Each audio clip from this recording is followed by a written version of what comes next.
jangan cepat untuk judge. Kadang-kadang dalam mentoring itu di awal-awal tidak keluar. Kita butuh waktu, yang butuh engagement yang konsisten gitu ya, dan memberikan chance gitu.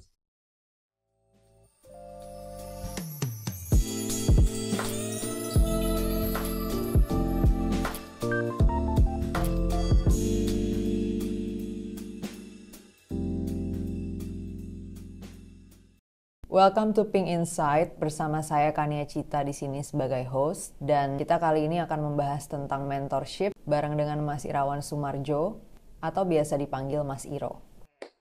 Kita mau ngobrol-ngobrol seputar mentorship dari dasar banget nih Mas Iro. Mungkin kayak gimana Mas Iro mandang mentorship sampai nanti prakteknya gimana di Pink sendiri, di dalam family of Pink sendiri. Oke. Kita mungkin bisa mulai dari, gimana Mas Iro memandang mentorship secara umum gitu kan, frameworknya mungkin, dan selama ini prakteknya di Pink seperti apa? Oke. Thank you. Yeah. Mentorship buat kita itu work in progress, sebetulnya. Banyak banget benefitnya, tapi sebetulnya keuntungan yang paling utama adanya transfer of knowledge, kemudian sinkronisasi wawasan, ya, cara bekerja Pink Way itu seperti apa sih, ya, karena itu menjadi penting buat kita ke depannya. Ada semacam kayak rule of thumb serta pilar-pilar dari mentorship yang selama ini Mas Iro dan mungkin teman-teman Pink terapin? Oke. Sebetulnya pillars itu adalah mungkin values yang kita punya. Di awalnya Pink Group itu kan adalah satu company, yaitu Pantare. Nah, dan itu diadopsi menjadi filosofi juga untuk seluruh Pink Group, which is knowledge, skill, dan attitude gitu ya, dimana knowledge itu bisa dipelajari, ya kan? Skill itu adalah sesuatu yang juga bisa dipelajari, tapi adalah kemampuan orang tersebut, bagaimana dia bisa cepat melakukannya atau beradaptasi dengan cepat. Kalau attitude itu adalah sesuatu yang dari dalam, dari upbringing gitu. Dan yang menarik adalah attitude itu yang kita cari, yang paling utama, dan itu adalah menjadi dasarnya juga dalam kita melakukan mentorship sebetulnya gitu. Kita mengasah skill, kita mengasah knowledge, ya. Tapi attitude-nya itu sebetulnya yang dites oleh mentorship itu. Apakah bisa mengikuti program atau mengikuti apa yang di-set secara bersama-sama. Itu tadi baru mau nanya, karena kalau knowledge sama skill mungkin udah cukup kebayang ya, gimana cara transfernya gitu kan, kayak the knowledge, kayak you share, kayak what you learn in your experience gitu kan. Terus all skill ya, pasti mungkin ada praktisnya di sana, mungkin ada case studies dan lain sebagainya. Tapi untuk attitude mungkin ini adalah salah satu yang ini ya, itu tricky sekali.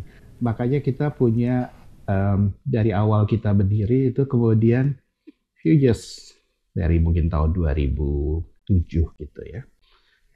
Kemudian kita punya program namanya Junior Management Team dan juga Group Head Forum. Di situ sebetulnya kita mencari masa depan kita tuh seperti apa. Kita yang di level yang satu menjadi manajemen, kita mencari masa depan kita tuh siapa sih gitu. Dan kita tahu bahwa I think trial and error yang terjadi adalah orang-orang yang di grooming dari awal have a better chance untuk bisa surviving ke atas untuk menjadi the next leaders. Nah, kita punya GMT itu atau Junior Management Team itu adalah tadinya beberapa banyak gitu ya. Oke, you're capable, kita identify you're capable. Oke, kamu masuk ke tim ini, kita grooming. At the end, setelah 7 tahun, ternyata hasil daripada grooming itu mungkin sisa 3. Itu yang menjadi kaki-kaki kita untuk masa depan kita. Kebukti sekarang, mereka itu yang menjadi leadership di Pantare, menjadi CFO di Pink Group. Gitu. Jadi itu sesuatu yang we did that, now we need to implement it dan menjadi culture yang sustainable. Karena kalau tidak sustainable akan berhenti di level kita dan generasi kedua saja gitu. Apa yang akan terjadi dengan generasi kelima? Gitu. Dan yang kita inginkan kan kedepannya sebetulnya adalah we are all family, yang dimana kita inginnya tuh anak-anak daripada karyawan-karyawan kita juga bisa nanti akan joining the group in the future. Ya. Model mentoring yang biasa diterapin itu seperti apa, Mas? Apakah kayak one-on-one coaching gitu? Atau ada tadi kan ada bentuknya forum. Tapi apakah hanya yang bentuk forum gitu atau? Oke. Mentorship itu sebetulnya melibatkan mereka di dalam sebagai middle management. Gitu. Jadi mereka memiliki title yang sifatnya adalah sifat struktural, kerjaan, mungkin account manager, account director, ada juga yang creative head, art director, mungkin digital dan lain-lain gitu. Tapi mereka itu kemudian digebleng jadi satu lah, di mana mereka dibiasakan untuk berada dalam satu forum dengan kita di senior management.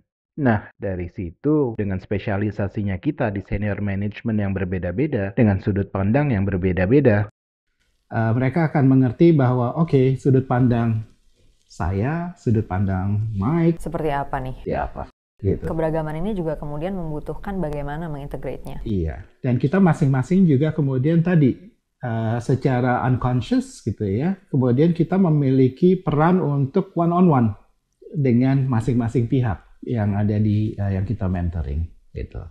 Dan itu yang Akan saling inilah adding value ya. Aku dengar-dengar katanya di Pink itu ada praktek reverse mentoring. Kan kalau di mana-mana memang biasanya kan mentorship itu mungkin dari yang senior atau yang lebih experienced ke yang masih junior lah ya. Misalnya Mas Iro dan Pak Mike itu kan sudah lebih experienced dan kemudian mementor yang lebih generasi baru yang lebih junior. Tapi berarti aku nangkepnya reverse mentoring ini berarti bisa berlaku sebaliknya.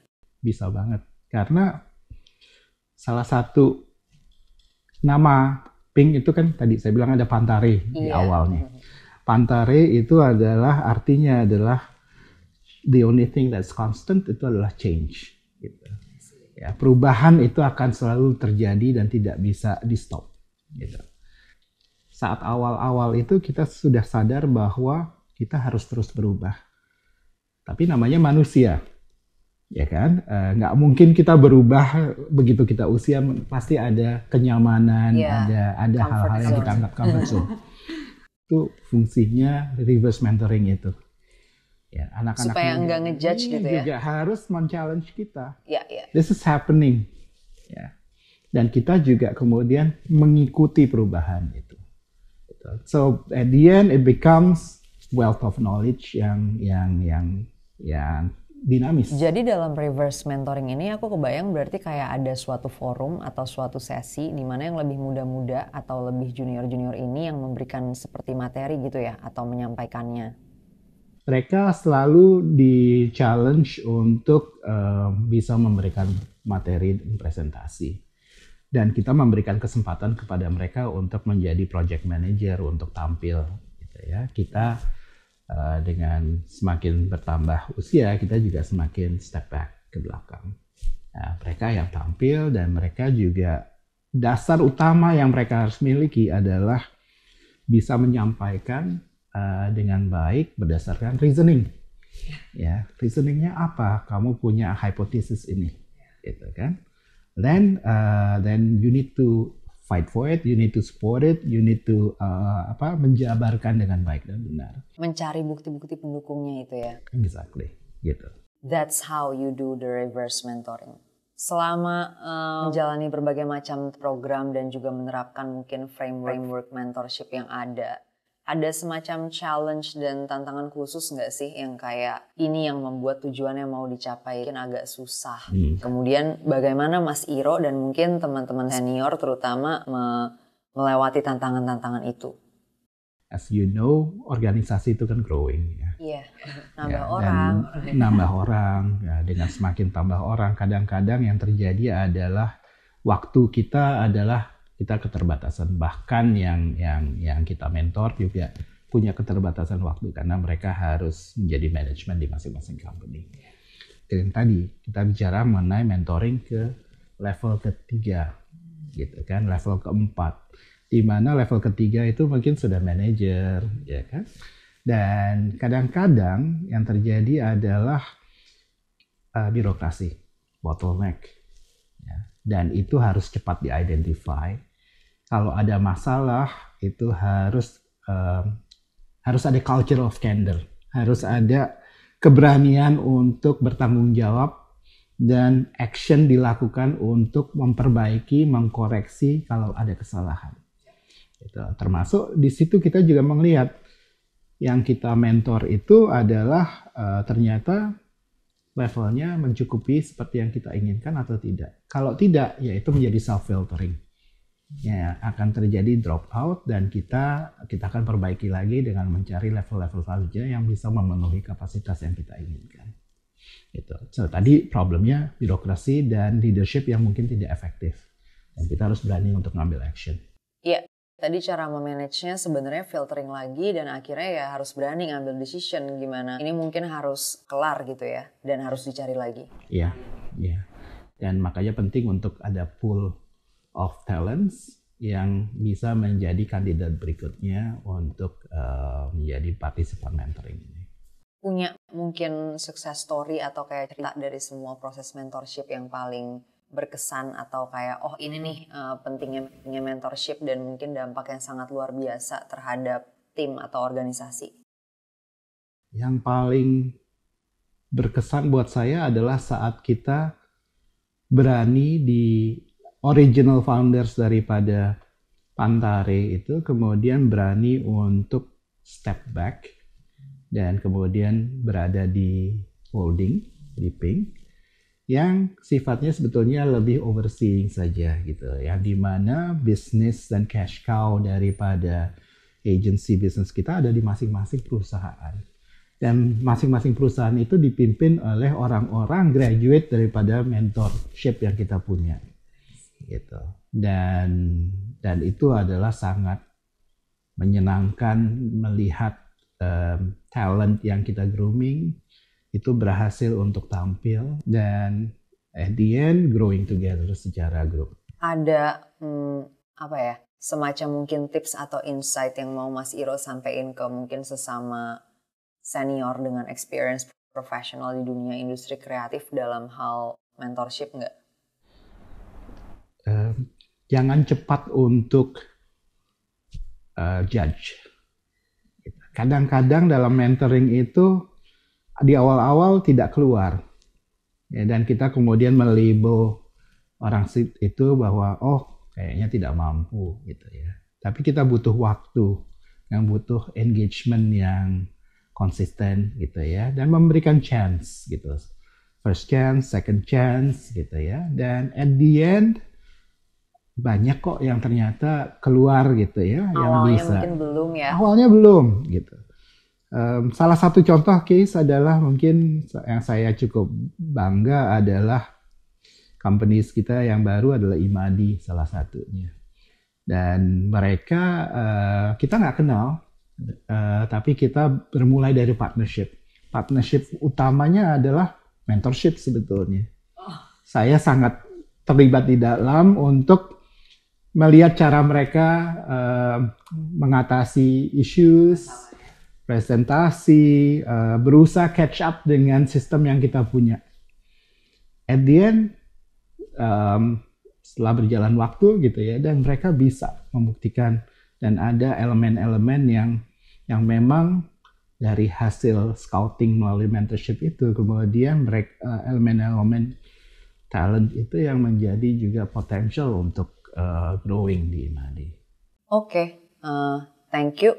Udah cukup ya pembahasan seputar mentorship. Thank you, Mas Iro, dan thank you juga buat semua yang udah nonton episode kali ini. Jangan lupa follow dan subscribe sosial medianya Pink dan ikutin terus episode-episode Pink Insight berikutnya.